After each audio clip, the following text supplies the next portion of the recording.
কন্যার নেতৃত্বের ধারাবাহিকতা অব্যাহত রাখতে দৃঢ় সংকল্পবদ্ধ থাকবে।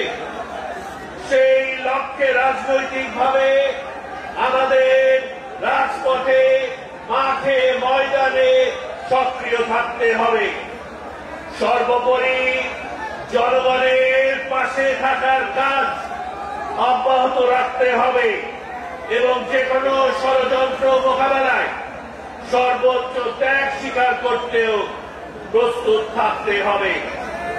এই লক্ষ্যে আমরা তখনই সফল হব যখন আমরা নিজেদের মধ্যে ভেদাভেদ এবং গ্রুপিং বন্ধ করতে পারব।